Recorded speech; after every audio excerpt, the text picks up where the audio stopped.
we're going to look at today, but I've just got a few tips on doing well in economics, things that helped me out when I was studying.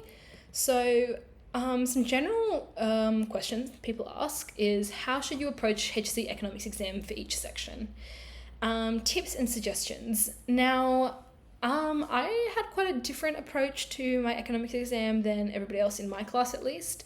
And I would say if this works for you, implement it, try and do it. If it doesn't, it doesn't. You don't have to do anything about it.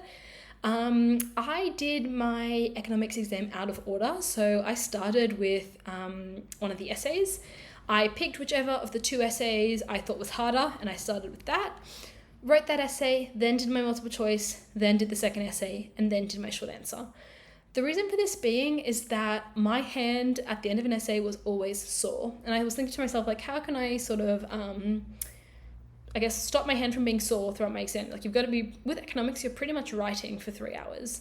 There's not a whole lot of time where you can stop and think. So I was thinking, like, what can I do to sort of minimize that problem? And I was thinking, okay, if I write one of my essays first and then do my multiple choice, with the multiple choice, that's pretty much the only time you get to rest your hand. So I was like, okay, I want my hand to have enough time to rest between my first essay and my second essay, which is why I did it out of order. With that, I would say important to recognize, or with doing it in any order, whichever order you choose to do it, you have to remember that you only have a certain number of time for each section. So for me, I did 45 minutes for each of my essays, and then I did my multiple choice, I think, in about 15 minutes, and then the rest of the time was for short answer. Important that you stick to that time allocation, because there's no point spending an hour on one of your essays and only having 2 hours to do the rest of the paper, because that one essay is only worth 20 marks and you've only left 2 hours to do the other 80 marks. So I think my biggest tip for economics, be super wary of the time. How many statistics do you usually memorize for an essay 20 marker? Is there a certain amount of stats you memorize for the HSC exam? For me, there wasn't really an amount, and I wouldn't give you an amount that you have to memorize. I think you want to memorize as many statistics as you can organically fit into your essay. I think giving students a number of you've got to memorize 10 statistics or whatever, people then try and fit them in where statistics just don't fit, and your essay becomes clogged and it just doesn't sound natural. I would say per key idea, at least 5, but fit them in where they go. If you can do 10 in one idea and only 3 in the other, that's fine, as long as they fit in organically and you have a good mix of different types of statistics and examples throughout your response. During class, is copying slides or notes or listening to the teacher more important? I would say listening to your teacher is more important. You can always go back and look at those slides or notes. You will never be able to listen to what your teacher says again. What was your most effective way of studying for trials? Any advice on how to revise and how much to revise? With economics, the best way I studied was learning essay plans. So essentially, getting a bunch of past questions from different trial papers and HSC papers, randomly closing my eyes, picking one out, and then just trying to write a trial essay plan for what I would talk about with that essay. So that included, what would my 3 key ideas be? What would the statistics be? Where would those statistics go? What would be my main idea that I was sort of trying to argue throughout the essay? And then for short answer questions, just, again, same thing, picking out random practice short answer questions.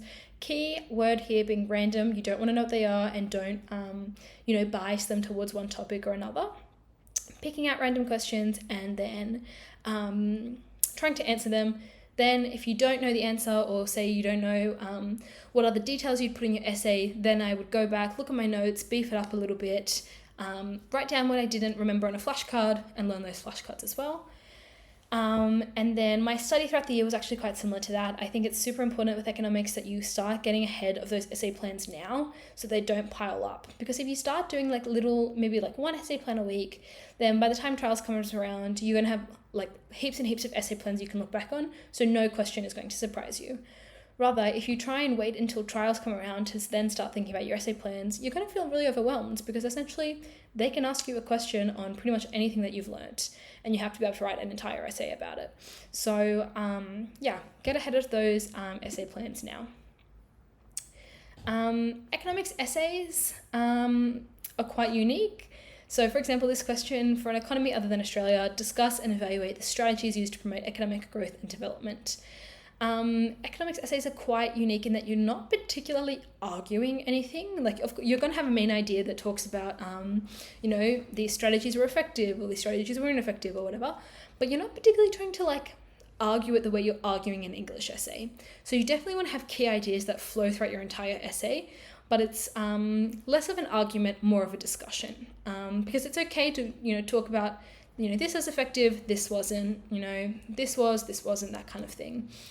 Economics essays, you can usually split into 2 or 3 main ideas, and you will, as soon as you read the question, you should be able to pick up what you're splitting your essay into. So it's for example, for me, as soon as I see this essay question, I can immediately pick up my 2 big ideas are going to be economic growth, economic development. I would say super important, just random while we're talking about this particular question. A lot of people neglect their case study. Don't neglect it. It's a super, super easy essay to write if you are familiar with writing it. So yeah, don't neglect your case study. Do try and work on it as much as you can. With planning your essays, choose questions and don't waste time. Honestly, as soon as you read those questions, you're going to have a gut feeling and go with it. You're going to know which one you're going to write a better essay on as soon as you see them. I'm a big believer in that trust your gut feeling. As soon as you read those questions, you're going to know which essay you're going to write. You don't have time to waste picking a question. Highlight and annotate the question if that helps you. Pick out the keywords. What do you have to remember to discuss?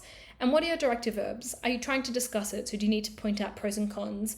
Are you evaluating? So you need to make a judgment whether something is effective or not. Are you just being asked to explain? So you need to provide cause and effect. Be really familiar with your directive verbs.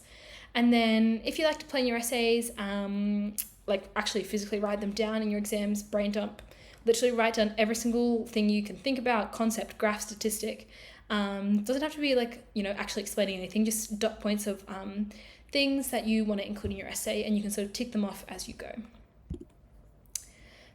Just some food for thought in terms of economics, things that'll help you achieve that Band 6 level response.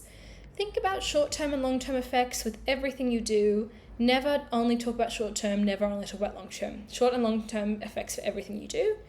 And again, for as much as you can, think about effects on individuals, businesses, governments, and the economy as a whole, and then positive and negative effects. Typically, this does have some link to short and long term, but if you can discuss short and long term, individuals, business, governments, and positive and negative, you're going to have a really complex and sophisticated discussion of effects of a particular policy or whatever you're talking about. Do try and include diagrams and graphs in your essays. I would say aim for at least 1 graph or diagram per essay. And you can also use formulas throughout your responses, so such as the aggregate demand formula, consumption plus investment plus government spending, plus the difference between exports and imports when you're answering a macroeconomic question. With questions that you need to talk about policy, or just talking about policy response in general, make sure you have key statistics, specific examples of those policies. And for your stimulus essay, consider how you can refer to it multiple times throughout your response. I would say a lot of people get overwhelmed with the stimulus essay because they think they have to reference it every 5 seconds.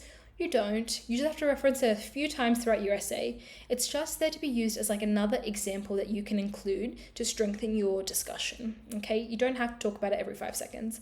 It's not like an English stimulus where your whole argument has to be surrounded by this stimulus and built on this stimulus.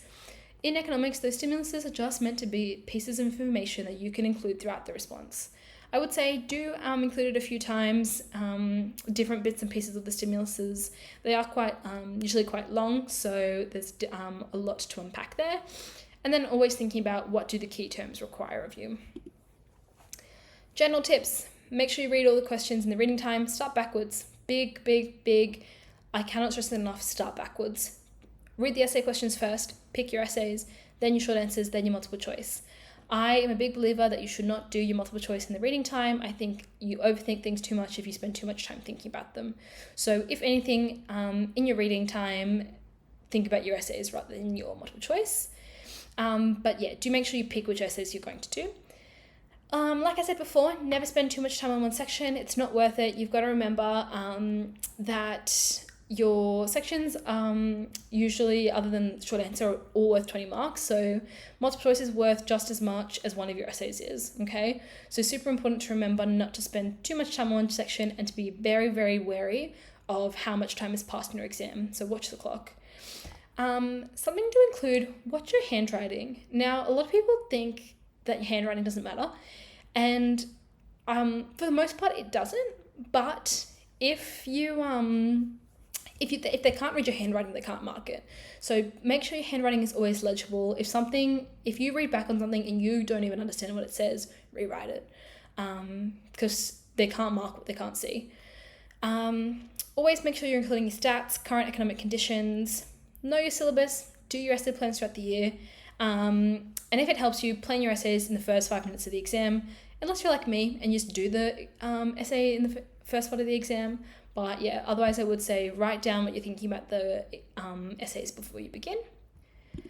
And finally, just some other general frequently asked questions I get about economics, just year 12 in general. How do you prioritize studying for subjects? For me, study for subjects based on units. So all your 2 units should have the exact same amount of time allocated to them, and your 1 unit should have half of that time allocated to them. What is the best way to remember the syllabus since it's such heavy content so that during exams we're confident what we get tested on? I think the best way to become familiar with your syllabus is actually just to do past questions. Every single past question you look at is going to be based on a syllabus point. The more you do past questions, the more familiar you become with the different things from the syllabus you can get asked about. What are the best, most useful websites and resources for collecting recent and up-to-date economic data? For Australian economic data, anything that ends in .gov, all your government websites are going to be your best bet to getting accurate data. Honestly, I would find with economics generally, like Googling specifically what you want, usually something will pop up, and then you just have to use your judgment to think about, is this going to be an accurate website or not? Also using like the official websites of things like the UN, the WTO are going to give you accurate information as well. And any tips on staying engaged or making the content more enjoyable, as some of the content is quite heavy and can be confusing. For me, with economics, relate it to real life. Think about things that you went through. So with COVID, thinking about, what you remember from your own COVID experience, making it relatable to your real life. Thinking about actual current examples of things as well, for me, just helped to make it a little bit more enjoyable. And also just helped me to remember it because it was relevant to something that I was doing as well.